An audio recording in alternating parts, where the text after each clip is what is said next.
নমস্কার, নতুন একটি প্রতিবেদনে আপনাদের স্বাগত। আপনাদের সঙ্গে আমি আদিত্য। এবি নিউজ বাংলা, আপনার কথা, আমার কথা, আমাদের কথা। লাইক করুন, কমেন্ট করুন, শেয়ার করুন, সাবস্ক্রাইব করে এবি নিউজ বাংলার পাশে থাকুন। আসুন দেখে নিই আজকের প্রতিবেদন। রাজভবনে সাধু সমাবেশ, কি বললেন রাজ্যপাল জগদীপ ধনকর? মা কালীর অবমাননা প্রসঙ্গে সাধুদের দাবিকে সমর্থন জানালেন রাজ্যের রাজ্যপাল জগদীপ ধনকর। মঙ্গলবার বিকেলে বিরোধী দলনেতা শুভেন্দু অধিকারীর সঙ্গে একদল সাধু রাজভবনে রাজ্যপালের সঙ্গে সাক্ষাৎ করেন। সেখানেই তার হাতে একটি স্মারকলিপি তুলে দেন সাধুরা। রাজভবনের উদ্যোগেই সাধুদের বসার বন্দোবস্ত করা হয়েছিল। সেখানেই তাদের সঙ্গে বেশ কিছুক্ষণ কথা বলে তাদের দাবি দাওয়া প্রসঙ্গে জানতে চান রাজ্যপাল জগদীপ ধনকর। সাধুদের সঙ্গে আলাপ আলোচনা শেষে বক্তৃতা শুরু করেন রাজ্যপাল বলেন, মা কালী শুধু বাংলার আরাধ্য দেবী নন, সারা দেশের কাছে তিনি পূজিতা একজন দেবী। ভারতের মানুষের সঙ্গে দেবী কালীর আত্মিক সম্পর্ক। তার অবমাননার অভিযোগ নিয়ে আপনারা আমার কাছে এসেছেন। আপনারা যে কত বেদনা থেকে আমার কাছে এসেছেন তা আমি বুঝতে পারছি। তিনি আরও বলেন, আমি জানি আপনারা অনেক সহ্য করেছেন। এই সহ্য শক্তি দেন মা কালী। আমি আপনাদের সব দাবি সমর্থন করছি। ধনকর বলেন, এখানে তোষণের রাজনীতি চলছে। এই তোষণের রাজনীতি আমাদের ভয়ঙ্কর দিকে নিয়ে যাবে। এই তোষণ নীতির ফলে সবচেয়ে বেশি ক্ষতিগ্রস্ত হয়েছেন আপনারাই, আর তার ফলস্বরূপই এই ধরনের ঘটনা ঘটছে। আপনাদের সকলকে এই তোষণের রাজনীতির বিরুদ্ধে সরব হতে হবে। जो चेतना हमारी पश्चिम बंगाल की मां काली में दिखती है, इस चेतना के प्रति पूरा भारत नतमस्तक है। पूरा भारत आस्था रखता है। हम सबको मां काली का असीमित और असीम आशीर्वाद प्राप्त है, इसमें कोई संदेह नहीं है। ऐसी परिस्थिति में कुछ व्यक्तियों का इस प्रकार बयानबाजी करना और उन पर अंकुश न लगना, परिवार का कोई सदस्य गड़बड़ होता है, समाज में कोई व्यक्ति गड़बड़ होता है, तो सबसे पहले आंतरिक व्यवस्था की वजह से अंकुश लगता है, प्रताड़ित किया जाता है, सुधार किया जाता है, और यदि अगर फिर भी कोई सही रास्ते पर नहीं आता है तो कदम उठाना पड़ता है। व्यवस्था को भी उठाना पड़ता है, कानून को भी उठाना पड़ता है। प्रांत में आज के जब हालात की समीक्षा करता हूं राज्यपाल की दृष्टि से, तो बड़ी पीड़ा महसूस करता हूं, चिंता में डूब जाता हूं, चिंतन को विवश हो जाता हूं। आखिर कब तक चुप्पी रखेंगे, कब तक धैर्य रखेंगे? भारत का संविधान क्या कहता है? सबको एक समान नजरिए से देखो। यहां ये नजरिया नहीं है। सबको एक समान नजरिए से नहीं देखा जाता है। जो कुछ मेरी आंखों के सामने हो रहा है,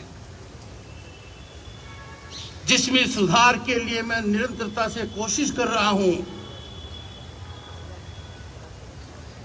ये तुष्टीकरण हमें ले डूबेगा। ये तुष्टीकरण हमारी नींद हराम कर देगा। ये तुष्टीकरण प्रजातांत्रिक व्यवस्था की जड़ों को खोखला कर देगा,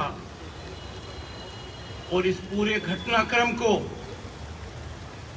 एक तुष्टीकरण की दृष्टि से मैं आकलन कर रहा हूं।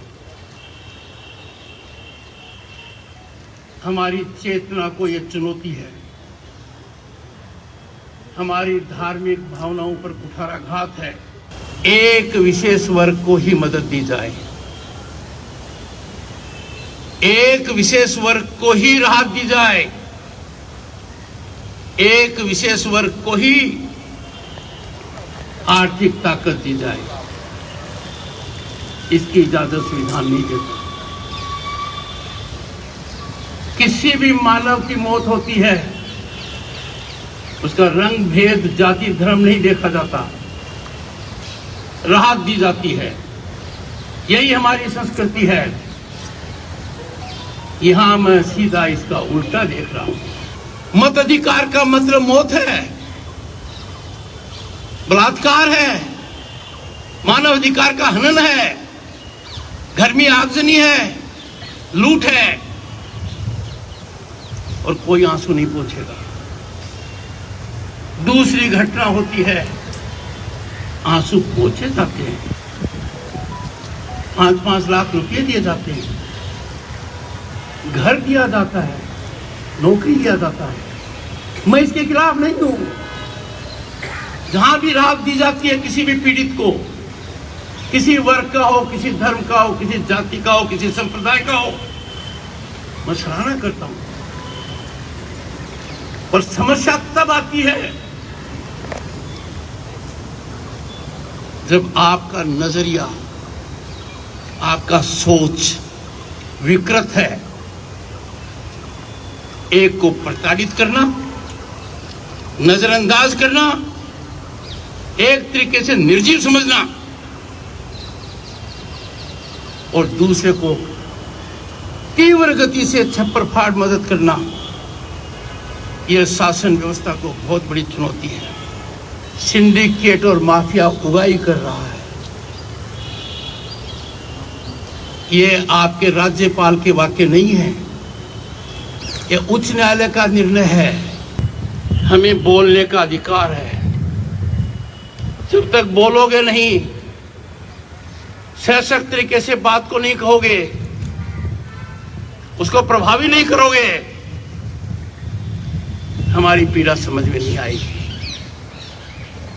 मैं आपके प्रतिनिधि मंडल द्वारा दिया गया प्रतिवेदन का पूरा अध्ययन करूंगा, और जो कुछ कानूनी रूप से मेरे दायरे में है वो निश्चित करूंगा। जो मेरे सामाजिक दायरे में है वो भी करूंगा। जो मेरे आचरण में होना चाहिए वो भी मैं करूंगा। और आप लोगों को यही कहूंगा, जन चेतना, जन जागरण, भय मुक्त होना, लोगों को भय मुक्त करना, लोगों को महसूस कराना। हम दुनिया के उस भाग में हैं, हम भारत माँ की भूमि पर हैं, जिन्होंने हजारों साल तक दुनिया को एक दृष्टि दी है, और हम दोबारा ये स्थान प्राप्त करने के लिए बड़ी तेज गति से आगे बढ़ रहे हैं। বিজেপির এজেন্ট, বিজেপির দালাল, তো তিনি যদি মনে হয় যে রাজ্যপাল পদটার তিনি অবমাননা করে ব্যক্তিগতভাবে তিনি বিজেপির কাজ করবেন, তো সুতরাং যে বক্তব্যের জন্য এই যাদের নিয়ে গিয়েছেন, আমার মনে হয় সেটা সম্পূর্ণ রাজনৈতিক উদ্দেশ্য প্রণোদিত। যারা গিয়েছেন, যদি কোনো সন্ন্যাসী গিয়ে থাকেন, কোনো ধর্মগুরু গিয়ে থাকেন, আমি তাদের এতটুকু ছোট করছি না, শুধু এইটুকু বলতে পারি তাদেরকে সম্পূর্ণ ভুল বুঝিয়ে বা তাদের বিভ্রান্ত করে বা তারা অবচেতন মন থেকে বোধহয় কোনো বিভ্রান্তির শিকার হয়ে তারা সেখানে গিয়েছেন।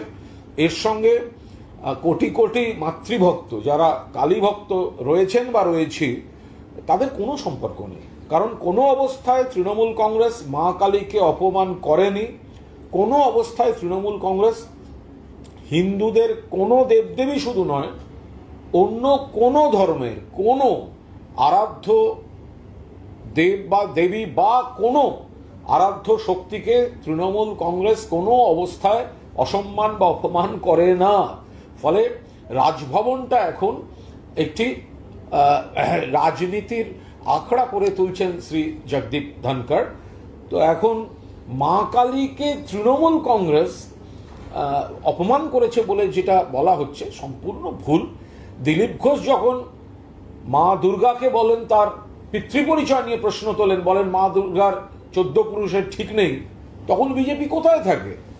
তখন তো দিলীপ ঘোষের বিরুদ্ধে রাজভবনে এই প্রদর্শনী হয় না। ফলে আমি পরিষ্কারভাবে বলতে চাই, তৃণমূল কংগ্রেস মা কালীকে অপমান করেনি, করার কোনো প্রশ্ন নেই। কারণ এখানে অনেক মাতৃভক্ত আছেন। তৃণমূল কংগ্রেস মনে করে যখন কোনো দেবতা বা দেবীর কোনো পুজো, কোনো আচার, শাস্ত্রমতে বিভিন্ন মতে পুজো হতে পারে, বিভিন্ন পদ্ধতিতে পুজো হতে পারে, দেবতাকে বিভিন্ন মতে কেউ কোনো নিবেদন করতে পারেন, এর মধ্যে কেন তৃণমূল কংগ্রেস ঢুকবে? তৃণমূল কংগ্রেস মনে করে সংবিধানে সবার অধিকার রয়েছে সমস্ত রকম ধর্ম পালনের।